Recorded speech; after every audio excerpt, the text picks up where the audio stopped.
our Real Talk, okay, episode 2 of season 4. Alright, welcome. Alright, thank you very much for taking your time off to actually watch this video, and if you like what you see, please remember to hit the subscribe button, hit the notification bell, and give us a thumbs up. Wow, I really sound like a YouTuber already, right? Somewhere there. So you can leave a comment also if you need to actually ask any questions, and then of course we will actually answer you. Yes, it is called Real Talk for a reason, because all the answers are going to be real.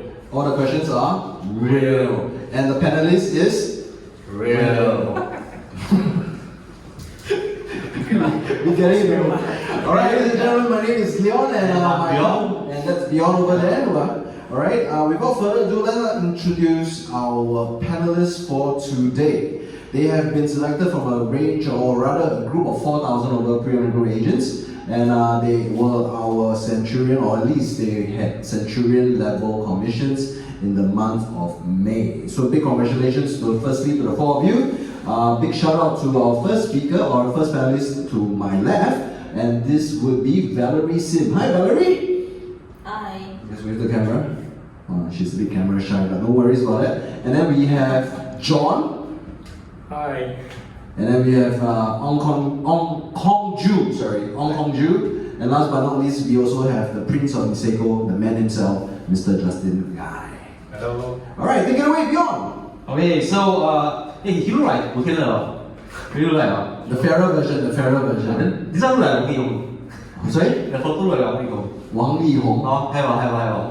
Have. You look like the Boys to Men, the Simon.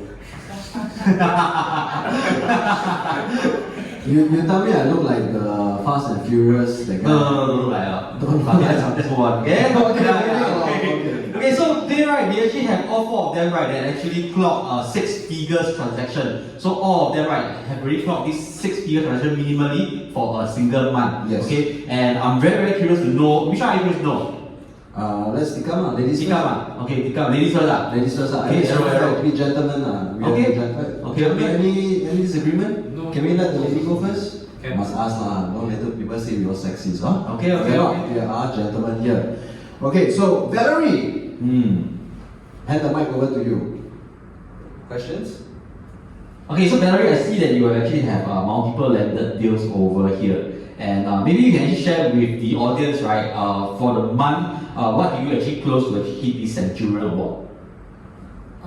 Actually, like say a few deals. So a particular one that is far more memorable to me is 70. Yeah. Where is this salary at? District 10. Oh, District 10. Okay. I had some difficulties in convincing the seller to sell initially. Okay. And subsequently, once I got exclusive to sell anyway, and encountered multiple rejections from people who come and view. Let's talk more about the process of how long this. Yes. Okay, how long did this whole deal take from the point of listing presentation to the point of negotiations to the sales conclusion? I average about 4 months, I would say. You took about 4 months. From- 4 months for landed quite fast. Not bad. I'm not including like took a few weeks to convince to take the exclusive. Like initially the owner wanted open listing, so it took me a couple of weeks to convince for exclusive. Then average about 4 months to lead to a closing. Was this a warm lead? Was this someone that you knew from the past? Referral. It's a referral. Yeah, but for lender, I think if some of our elite agents here have done lender before, it's not easy because we also have competitors like Property Link Brothers. So one of these lender deal that I encountered is the owner also even spoke to someone from Property Link Brothers, but not Melvin Lim. So someone working for PLE, and even spoke to another lender agent from PropNext. So it took me about 2 weeks to convince for exclusive. So how do you actually eliminate all your competitors? I gave options. Okay, what's the option? Okay, for a lender, after you sell, you get a certain amount, right? So what can you do with that quantum of amount? So you're coming in from you pitch an investment perspective more than just buy and sell. What they could do with their sales proceeds. Yes, so I think I won over my other competitor agents is perhaps I gave them a few options to my seller. you can do with your money if you cash out now. Yes. Which I think is actually a very, it's a value-added service that allows you to stand out from the competitors or from actually many of us as well. People don't just look at property as a form of, property is not just a form of hedge against inflation, but then after what do you actually do with the funds is more important, because in terms of legacy planning, in terms of cash flow and whatnot as well. So I think what you did right in this aspect was that you value-added the whole process. Alright. Also quite interestingly, one of your transactions here, you also mentioned that earlier when we were talking, you mentioned something along those lines whereby you had another difficulty that you faced was that for a period of time, this listing that you did not have any viewership. So you were saying that because the market was not right, the price was not right. What were the other difficulties that you're talking about? I think some funny moments I can share is not only just the layout of the house, which you all know that actually you can do some ID works, renovate, to change the layout. I even encountered the trees in front of my house, of my seller's house. So I can't shift the tree because it's like under NDA, right? So I did encounter one of these objections, which I was thinking, is this even a real objection? So yeah, just to share. Sometimes we encounter funny landed buyers who come by. Yeah. So what was the most, you said that you encountered multiple, rejections and correct. and objections, right? So how many of them were there? Or maybe you can give me a ballpark figure, how many buyers actually came to see the house before you managed to actually close this unit? Last count close to, I think about 25 25 buyers. groups, yeah. Okay. And you know that, for landed district 10, it's not really very easy for you to sell. So how much is the quantum of this house? I would just say above 8 mil. Above 8, Yes. Okay. So above 8 mil for a 70, right? Correct. Yeah, for a 70, is it an original one or it's a... Renovated before. Renovated before. Okay, Yeah. that explains why it's easier to sell. These days, I think that in this market, even if you have a listing, right, lands are not selling. Yeah, lands are not selling. It's only these kind of properties that are, renovated, that are more attractive to buyers because they want to move in. Yeah, so yeah, that's a very good deal that you actually have there. Yeah. Thank you. Okay, so coming back to you later, we'll come back to you later. Next up, I think we want to shoot the next question over to Justin. Okay. Alright, Justin. So we have a few questions regarding what we earlier discussed. In your instance, in your month itself, what you did was interestingly, this is a sub-sale unit of a project that is ongoing, there's ongoing sales. Yes. So you want to tell us a little bit more about yourself and then about this deal? Okay, so I'm Justin and I've been in the industry for about 6 to 7 years. And I'm also leading a team of about 40 over people. So this deal that you just mentioned, it was leading green, so currently still in the market. And then of course, at the point of time when I transacted it, right, because it was a 3 study unit, 3 plus study unit, and at the point of time I think the developers still had that particular layout. Still existing stock in the market. Yeah, that particular layout. But I think in terms of facing and all, it was different lah. Okay. So then I had to show the client the differences. Yeah, but the tricky part is the no-show flat. There was a no-show flat in that instance. Okay, so I'm more curious. Did you serve this seller that you were selling? Of course, you managed to sell his unit as a seller. Did you serve him at the point of purchase when he first bought this unit? No. So as spoken earlier, I didn't serve their purchase. I think their purchase they did it with their uncle, who was also an agent.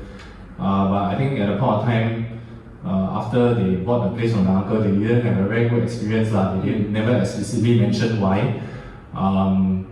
But so because it's a friend also, this seller is a friend.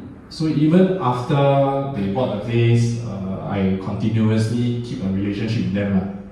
Despite knowing that they already bought something and then they won't be buying anything soon, but you still kept. I guess that's the rule of the game. It's how long the line that you actually throw out. So in this instance, was it? Did they approach you to want to sell the place, or did you pitch the idea of them to actually sell this unit? A mix of both. So what I do, because I usually meet my friends or rather those people who have the idea of want to invest or whatever, I try to meet them quite often, maybe on their birthdays or what, or purposely every year meet them. Yeah, so I think the last time I met them, I was reminded that they already have this leading green one. Then I told them, hey, actually can consider selling lah. Nowadays prices not bad. And they say, and just so happened that you passed the 3-year mark as well. at the point of time when I met them, not yet. Not yet. Not yet. So once they hit the 3-year mark, you just followed up. Well, this is a deal 3 years in the making. Yeah, and I'm actually very curious to know. So you mentioned that this is a sub-sale unit, right? So I think that a lot of people out there, right, they actually have this challenge, knowing that a sub-sale unit, you still have like other units that are available. So how did the buyer come about? And it's like, you just advertise, and then the buyer just call in and tell you, I want to buy this house, and then you just go down and then collect the check. Is that it? I think not so. I think firstly, in my mind, the first thing I had to prepare was the sellers, because as mentioned, there are units that are still available within the developers month. So they also cannot price too high or higher than the developers, right? But I did share with them, it's already a good sum of profits really. I think they make easily more than $500,000, easily. Yeah, I think maybe 600-700 almost there. Yeah. 3 plus 3 years in the making, that's very good capital appreciation. I think not bad I think quite okay. But so I shared with them, definitely you cannot sell what currently developers are selling. But your opportunity is right now just below what developers are asking. Then people will feel like, not bad So just make use of this opportunity visually Yeah. So when they log in Property Guru and then versus whatever their agents have been showing them, right, definitely they will still feel like, this one is still a bit cheaper. Okay, but just a disclaimer out there, we're not saying that from the point when they first bought the units to what they are selling right now, there is a price disparity of 500,000 to 600,000, right? We are just saying that for this particular unit, which we will not mention, it is from a premium stack, premium facing, and that there are other available units, but it's just that this is not in the same stack. So that's why there is scarcity in this sense, but they're still priced very competitively. Yes. So Beyond also mentioned that in that case, because we understand that for this particular project, there are no more show flats. There are no more show flats. So you basically sold off plan, and this person just basically responded to your ad on Property Guru, and they were asking, "Is this what? Did it matter to your buyers? Was it a direct buyer or co-op buyer? Direct buyer. Did it matter to them that they are buying a sub-sale unit and not directly from developers?" Definitely there were concerns. Actually, it wasn't my only inquiry. There was quite a few inquiries. But every inquiry, right, I had to go down to meet them and share with them the floor plan, the project itself. At that point of time, no more show flat. So it was left with this, if you all know, it was just left with one office, sort of like office. UE Square. UE Square. So if they are okay, I'll meet them there. Then I'll just use the brochure that is available there, the site plan that was available there, and then sell them through that thing. And of course, usually what we do at show flat also with floor plans. Alright, so slowly share with them. It's almost like doing a new launch. The reason why I ask this question is because I myself, when we face such clients or such, they always have this stigma like, wow, okay, well, because our pricing are all very caveated, it's all very transparent. Problems that I have faced, maybe you can advise me also, is that they say, oh, this is a sub-sale unit, or you bought at this price, now you're selling me at this price. Not happy.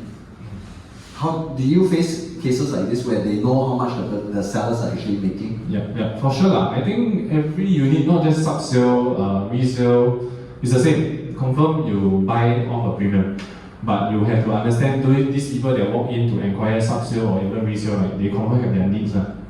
So particularly, you must understand this client. Normally, not based on my resale, also my viewings, I always try to dig out why they particularly want to buy or even look into this condo or this landed or whatever. Then from there I expand further on why why they should further pursue this property. I see. Okay, so I think for the sake of some of the agents, okay, so I just want to know also like for sub-sale and the resale unit, right? What are the procedures like after you sell a unit? Is there any difference? Honestly, not much difference. So that you have Resale versus sub-sale, really not much difference. Except there is just one more extra paperwork, but it's all done by the lawyer side. What is the approval? approval from the Yes, yeah, it's like approval from the developers to release to the next person. to make sure that all the funds are still on track and no accrued payments, right? Correct. Yeah. Okay. Other than that, actually nothing much. So what was the main attraction other than the fact of scarcity? What was your buy? What do you find out from the buyers was the main attraction for that particular unit?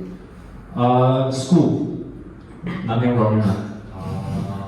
Okay, that Yeah. explains. Yeah. So if you want to know Leiden also some stack don't have.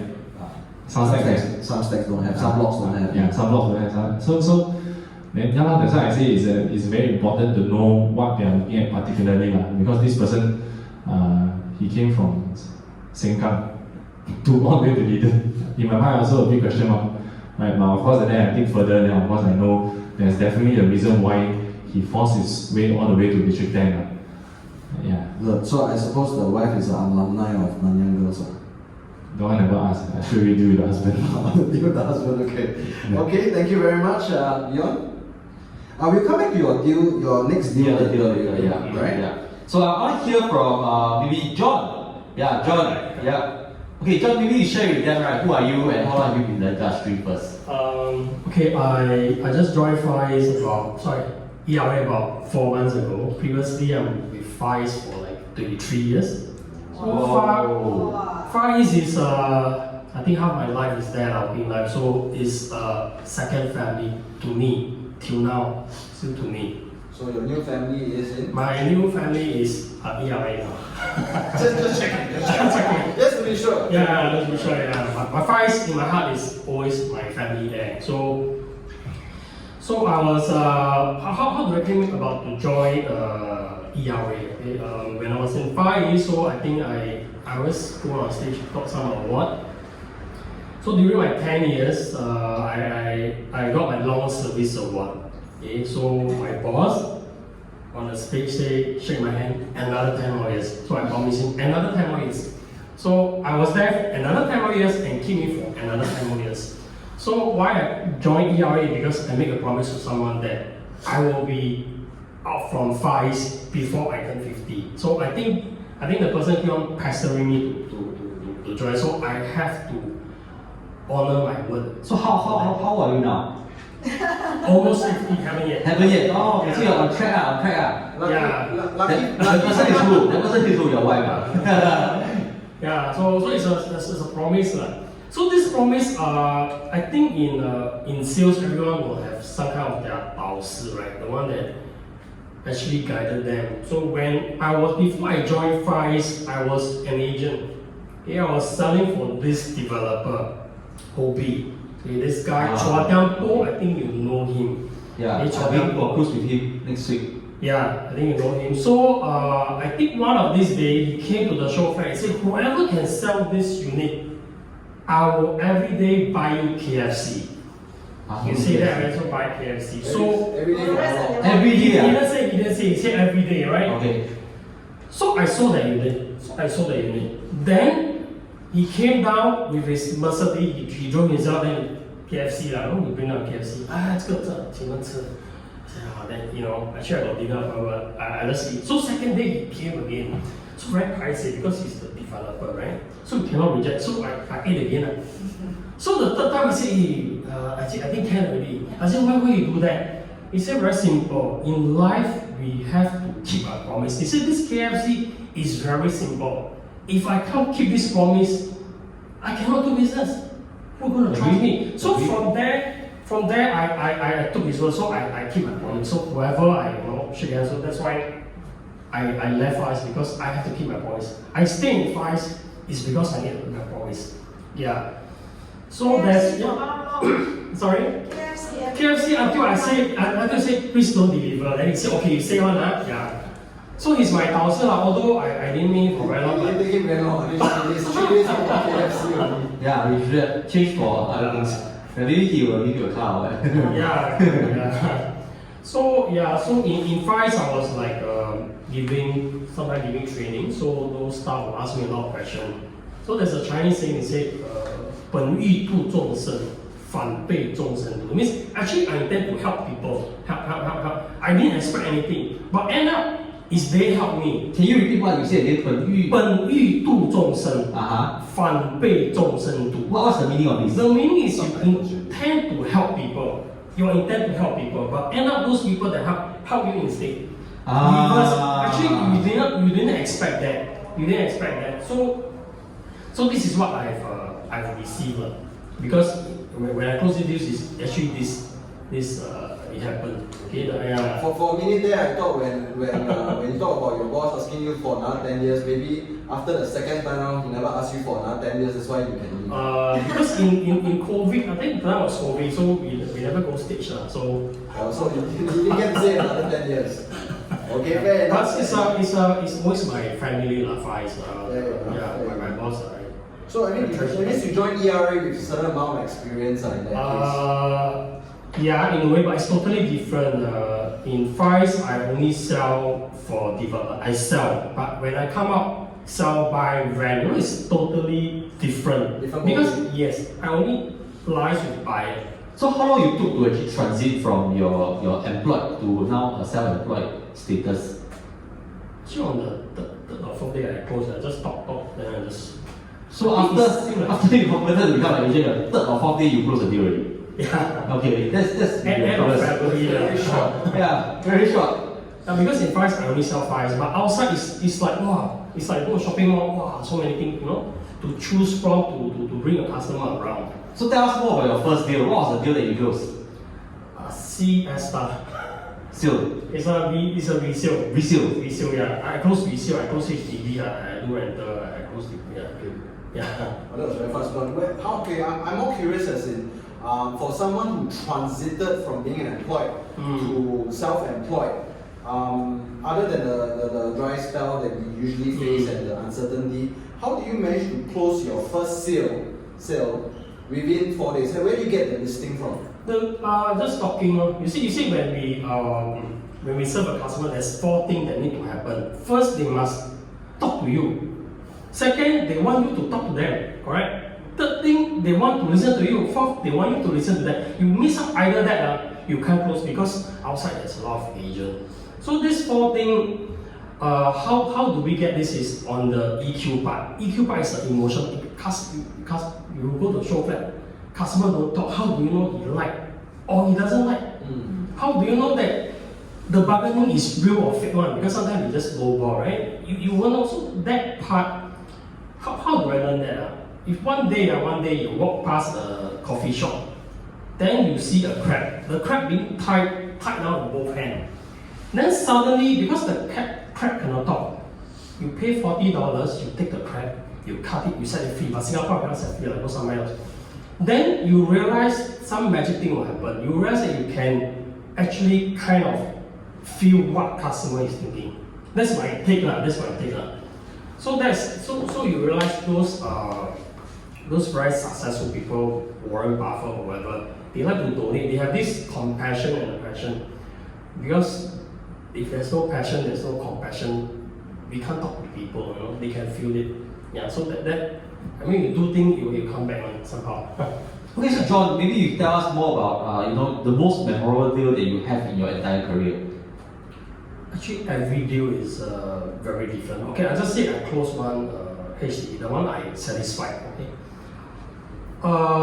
This family, the house 3-room flat is fully paid. Do you believe that there are people who doesn't know that government give grant, housing grant? There are so there are people that doesn't really look at the news and so I talked to him and I said, hey, got this grant, still need some consideration. Then he changed to a 4-room. With the grant is fully paid, I feel very satisfied. Then I feel that actually I accomplished something. So of course I spend government money lah, but that's fine. But I feel satisfied in that lah. Yeah, correct. Yeah. So Okay. just these few months. So for this particular month itself, you had, in fact, the whole month for May, you did quite a bit of, actually not quite a bit, all your transactions for the month of May was new launches. New launches, yes. We cannot, because of the NDA which you told us earlier, we cannot go into it directly. But share with us, how on earth did you manage, and you join us when again, which month? End February, early March. February, March, April, May. Less than 4 months, managed to close so many transactions in new launches. How did you get, I think we all want to know, how did you get these leads?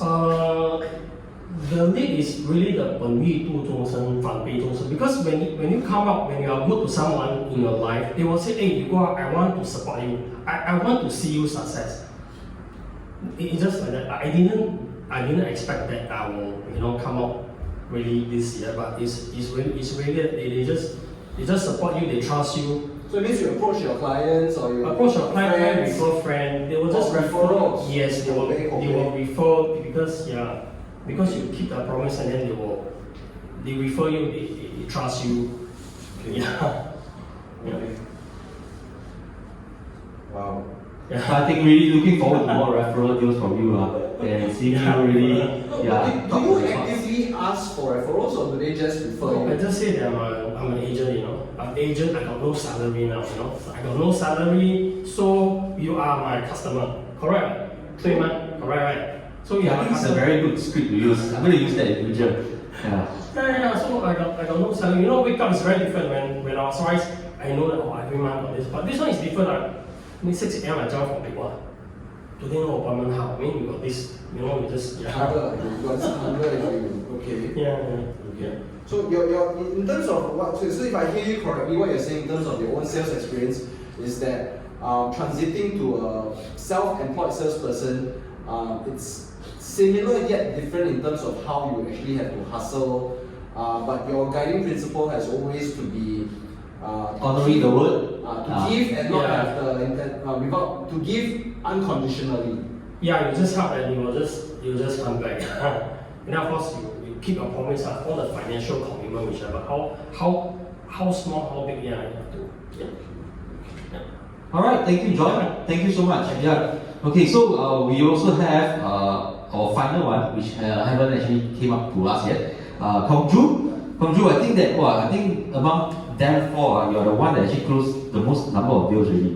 From room rental, right? Room rental all the way to a deal which is like 55,000. I think you hit every spectrum of numbers really. New So launch, sales, everything, rental, yeah. condo, HDB. only don't have commercial and industrial, but everything else is Almost okay. like- Yeah. Some more whole Singapore. I seldom touch on commercial, it's not my strength, so I seldom touch on that. So he knows his strength. More on resi. Okay, so before that, maybe you can share with us, right? Who are you? Okay, my name is Kongju. People call me in short, call KJ. KJ. I'm in the industry for 9 years. Right.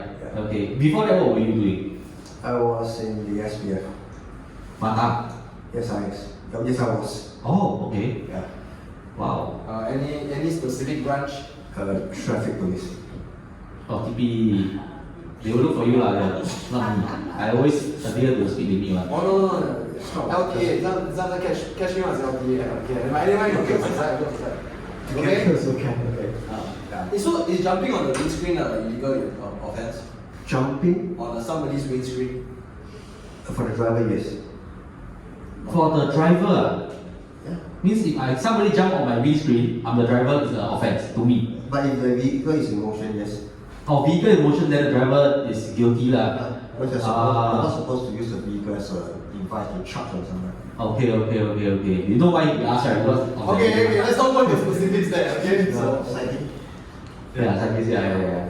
Okay, so anyway, right, back to your deals, right? Okay. Tell us how busy you were for this month of May. I would say actually deals are not always in that particular month because you harvest through few months to get a deal. So let's say if you grant an option in May, probably you harvest back maybe March or April. So deals, maybe you didn't close it, you feel upset, but actually along the way it will come gradually. So it's not as what the numbers seems that you're being fully occupied in that sense. So for this particular case, you had one new launch. Yes, I did. It was in the east lah. It was done in the east. Yeah. One of those three lah. In case you don't know, we are referring to. It could be Tanglin, it could be Tanglin, or right now Brendan. Okay. So in this case, we won't say which one specifically, but for this particular lead that you closed, for this particular deal, how long did it take you from start to finish? About 2 months. 2 months. How did you get this lead? Through a referral. Also referral. Through a referral. Referral is the way to I go. close from my client referred his friend. Why did your client refer your friend? His friend. Probably he feel comfortable.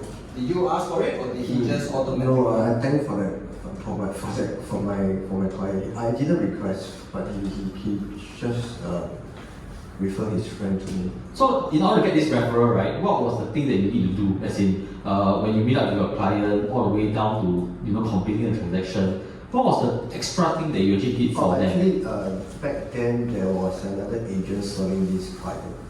So my point of view was always to meet up a person, explain to them, and get some, face-to-face conversation, so that actually we can express our sincerity and our knowledge to them.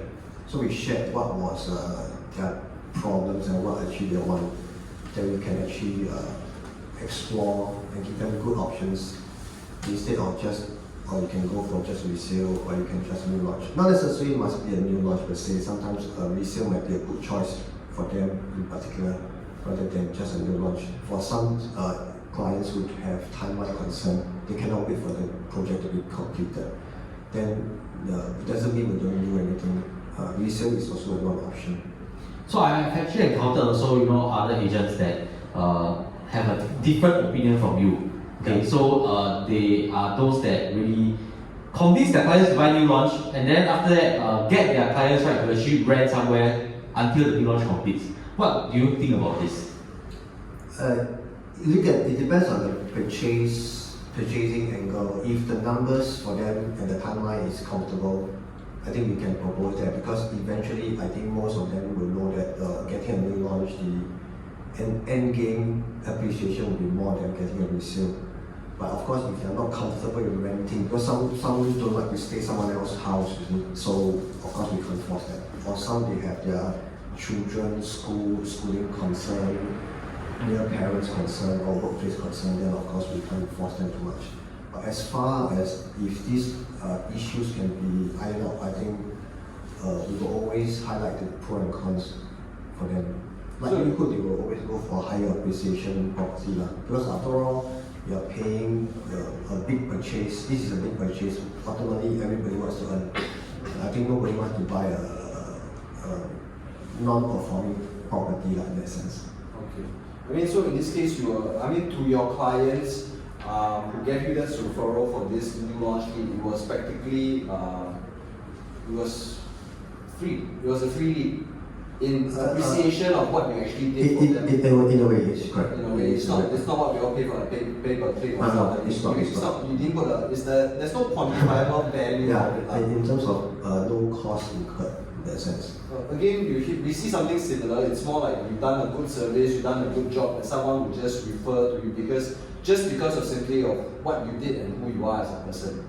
Quite similar to what John has been preaching earlier as well. I think in general, over the time when you serve your heart, I think most people will appreciate your work. And the word spreads, then they will just give you more referrals along the way. Okay. Yeah. Coming from the SPF, did you, as 9 years ago, did you actually reach out to your? I hope you gotten your. I hope that was you were not moonlighting as a realtor. No. You are okay. So clean cut. No, clean cut. Okay, clean cut. Okay. Disclaimer. Clean cut. Clean cut. So what got you actually motivated, after SPF, right, your role in SPF, right, to come over to actually be a real estate agent? Because during my previous employment, I was hanging out with my manager, who happens to be in Yahweh. As in when you are in SPF, you were hanging out with your current Current manager. manager, yes. Okay. Then I see the way they work, I see they perform. What they could I thought something that I probably could have done, so I wish to duplicate the success. Nice. So I wanted to give myself a chance to actually come up and give it a try.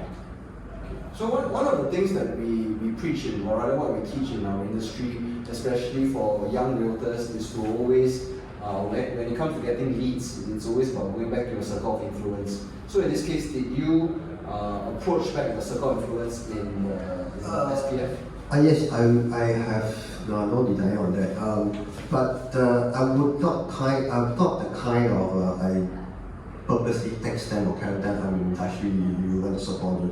It's more that when we do our social media posts, because we're already friends, so they will see your post. Then sometimes they find this interesting, they will just click and ask. So when they ask, they probably have some kind of interest to do something to their property. So that is where we use our knowledge to explain to them what are the options that lay ahead of them. So for John, he was direct marketing, yours is indirect marketing. Let's say yes. Yeah, in a way. in a way. So how often do you need to post to remind your fans that hey, hi, I'm here, hi, I'm here. No, it's not about it's not about how maybe a day, one day or 2 days once that you are doing something in your routine work, then you will realize you will notice you are. But of course, sometimes we will do meet up. We do meet up, then we will just casually discuss about the topic, because I don't want to position that I'm meeting you for an agenda in that kind of sense. So if you genuinely need an assistant in property market or market issues, of course we are here to help. Actually, when you think about it, and even in our own social lives, personal lives, when we meet our friends, especially if your friend is a doctor, you tend to, hey doctor, I got this pain, that pain. We also ask, we also. No, I feel very paiseh to ask. If I have a doctor friend, I feel very paiseh to ask. I would ask her. Yeah. And then when we meet lawyer friends, we ask them, basically ask for advice, but not asking for free, but maybe we just ask for just like I meet my insurance agent, I will also ask them about which insurance should we consider during the different stage of life. So maybe when they reach the MOB period, what we want to do kind of stuff. Then so more for general. It's more for exchange during our meetup, and then we talk on the topics to talk about. Yeah. So if you want to take any action, then of course we are there. Okay, so in this case, John is a 4-month agent. Yeah. I mean, technically 4-month agent. Hongju, you're 9 years. It's 6 to 7 years. 6 to 7 years. And then Valerie, what about yourself? How many we need ask? 4 years. 4 years. Okay. So we hear that one has directly marketed himself, and then one is indirect marketing. Justin, what about you?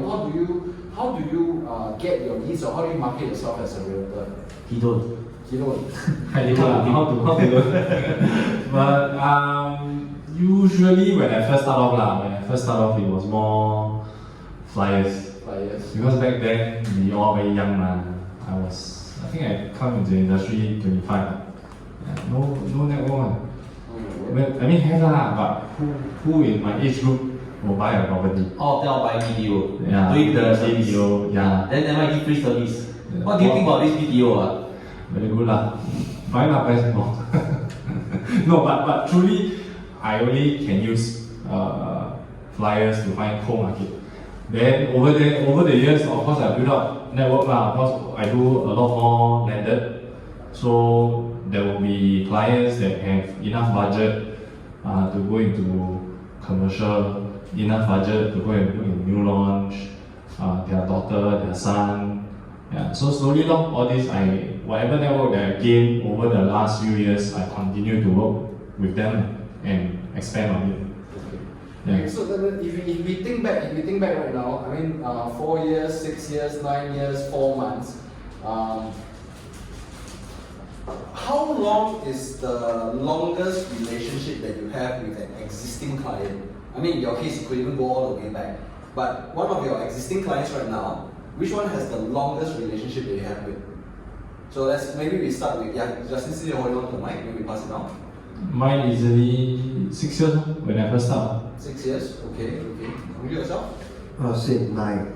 From the very start? From the start to now, every year we have been As in the co-client, right? Yeah, First client. co-client. Yeah, 9 years. 9 years. Okay, Yeah. I'm gonna skip John first because I'm hoping he gives me a different answer. Valerie, what about you? Is there a relationship with an existing client? Could be also a friend, but you have already had a very long, as in from you served from a very long time back. You known for a very long time back.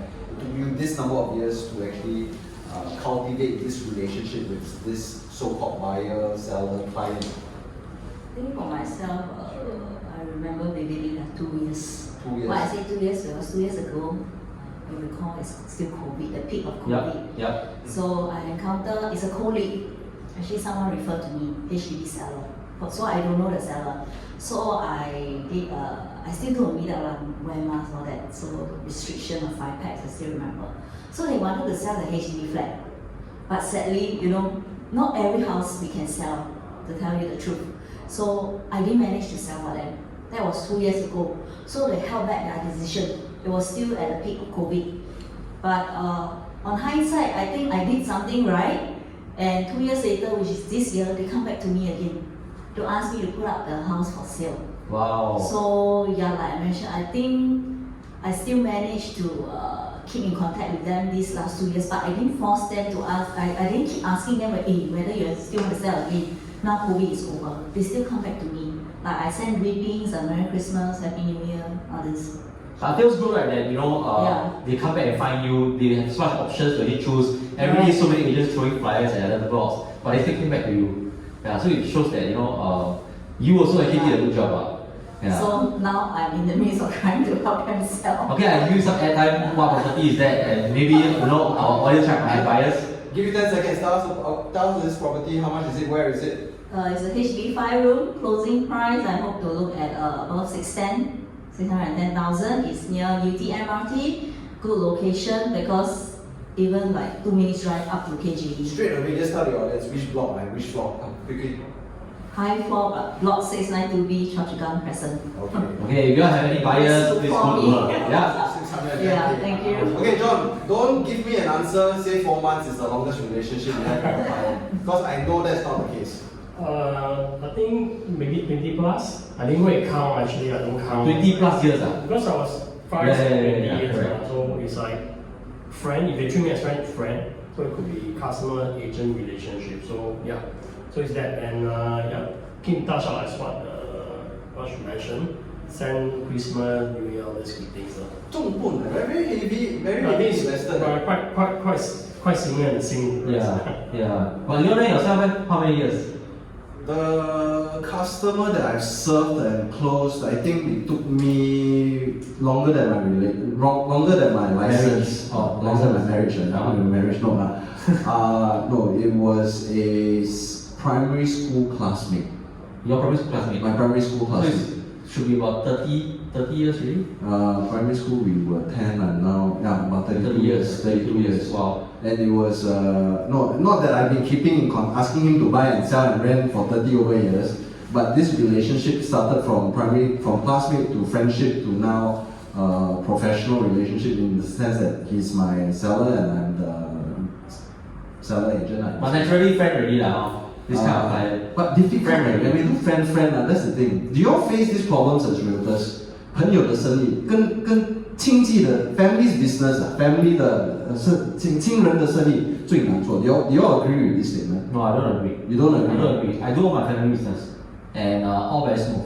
All very small. All very smooth. Maybe because also they know who am I. Then they give me 100% trust, and I'm very transparent about talking about money.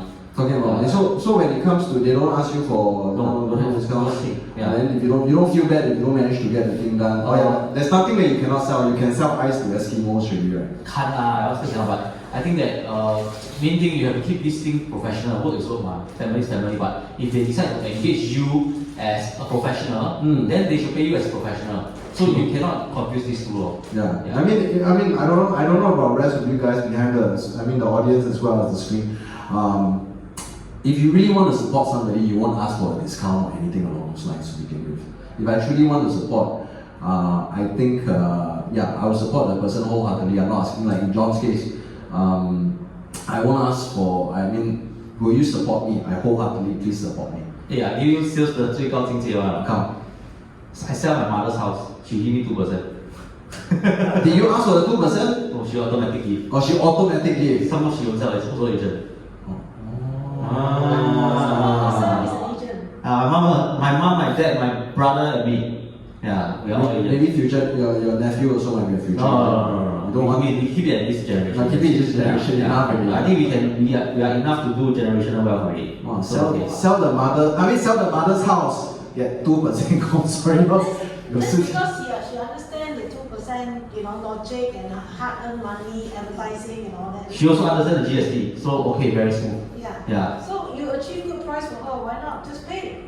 Then good price lah. Now I think she cursing as well. Sorry. Maybe I guess because she knows that 我现在给你 2% 是 for your achievement, but then 我是会拿我 take back 家用的嘛，家用 Easy lah. Anyway, okay. I think that we have actually heard from all 4 of these really amazing people. Before we really end this video, right? Maybe we want them to just share some words of wisdom for our aspiring realtors. Okay. Yeah? Let's start from the youngest. Who's the youngest one here? Oh, okay. Yeah, I should see myself, right? Yeah. You're 22, right? Be the youngest. Ken, you want to be the youngest? Yeah. Okay. Let's start from the youngest. So just now you mentioned. Words share some- of wisdom. 精髓不是精髓啊，是 I think when I don't know quotes to share, but I think I mentioned way earlier that when we speak to our clients, I think we try to be sincere by giving them different options. Like don't try to force yourself. Okay, for example, we are all pushing for new launches. Other than new launches, what are the other options that we can give them? Older flats or older, maybe resale houses. Give it to them the option. So let them think through. Then let them come back to you what they want. Yeah. Okay. Justin, yourself? I often share with my team this. I think in our industry there is no such thing as free lunch or free dinner.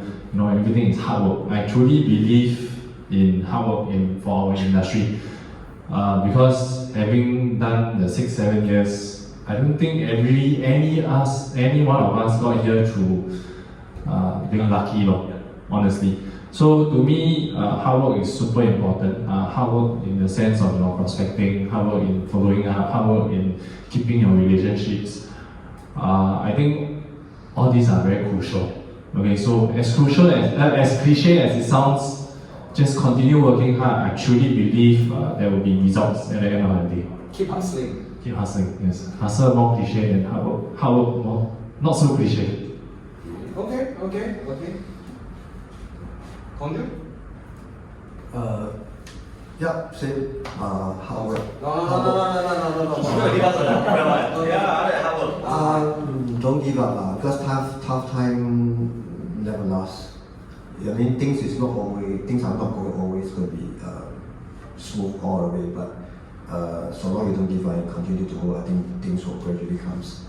Because if you don't do, nothing will come. That's true. Yep. Thank you, Hongju. I can see for the last panelist, John, he has this look on he's thinking.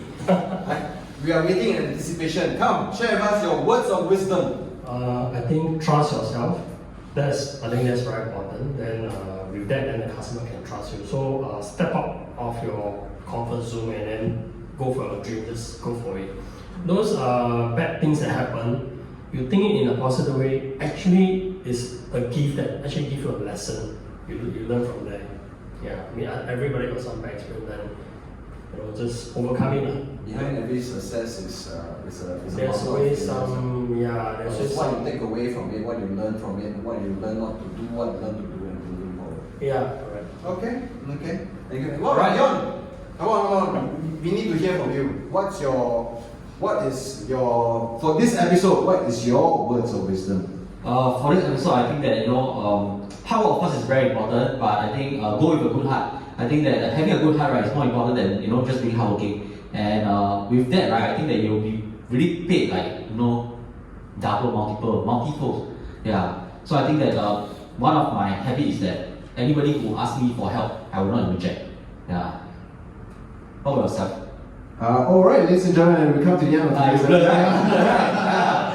Okay, my words of wisdom, or rather my quote, actually, rather from our panelists today, including yourself, I think my biggest takeaway from this point of view is that from what I've learned from you all today, to sum it up, can be one word, and that is just called persistence. Because I think that I really subscribe to the fact that behind every success is a whole mountain of failures.